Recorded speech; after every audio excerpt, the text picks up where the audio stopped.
ಮತ್ತು ಚಿಕ್ಕಬಳ್ಳಾಪುರ ಜಿಲ್ಲಾ ಸಹಕಾರ ಕೇಂದ್ರ ಬ್ಯಾಂಕ್ನ ಆಡಳಿತ ಮಂಡಳಿಯ ನಿರ್ದೇಶಕರ ಚುನಾವಣೆಗೆ ಚಿಂತಾಮಣಿ ತಾಲೂಕಿನ ಪ್ರಾಥಮಿಕ ಕೃಷಿ ಪತ್ತಿನ ಸಹಕಾರ ಸಂಘಗಳಿಂದ ಚುನಾಯಿಸಲ್ಪಡುವ ನಿರ್ದೇಶಕರ ಸ್ಥಾನಕ್ಕೆ ಬುಧವಾರ ಚುನಾವಣೆ ನಡೆದಿದ್ದು, ಚುನಾವಣಾ ಕಣದಲ್ಲಿ ಕಾಂಗ್ರೆಸ್ ಪಕ್ಷ ಬೆಂಬಲಿತ ಅಭ್ಯರ್ಥಿಯಾಗಿ ನಾಗರೆಡ್ಡಿ ಹಾಗೂ ಜೆಡಿಎಸ್ ಪಕ್ಷ ಬೆಂಬಲಿತ ಅಭ್ಯರ್ಥಿಯಾಗಿ ಯನಮಲಪಾಡಿ ಚಂದ್ರಾರೆಡ್ಡಿರವರು ಚುನಾವಣಾ ಕಣದಲ್ಲಿದ್ದಾರೆ.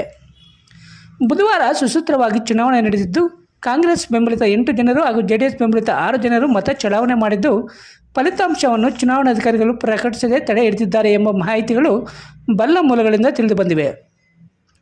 ಇನ್ನು ಜೆಡಿಎಸ್ ಬೆಂಬಲಿತ 3 ಮತಗಳು ಹಾಗೂ ಕಾಂಗ್ರೆಸ್ ಬೆಂಬಲಿತ 4 ಮತಗಳು ನ್ಯಾಯಾಲಯದಲ್ಲಿ ವಿಚಾರಣಾ ಹಂತದಲ್ಲಿರುವುದರಿಂದ ಚಿಂತಾಮಣಿ ತಾಲೂಕಿನ ಪ್ರಾಥಮಿಕ ಕೃಷಿ ಪತ್ತಿನ ಸಹಕಾರ ಸಂಘಗಳಿಂದ ಚುನಾಯಿಸಲ್ಪಡುವ ನಿರ್ದೇಶಕರ ಸ್ಥಾನದ ಫಲಿತಾಂಶವನ್ನು ತಡೆ ಹಿಡಿಯಲಾಗಿದೆ ಎಂದು ಬಲ್ಲ ಮೂಲಗಳಿಂದ ತಿಳಿದುಬಂದಿದೆ.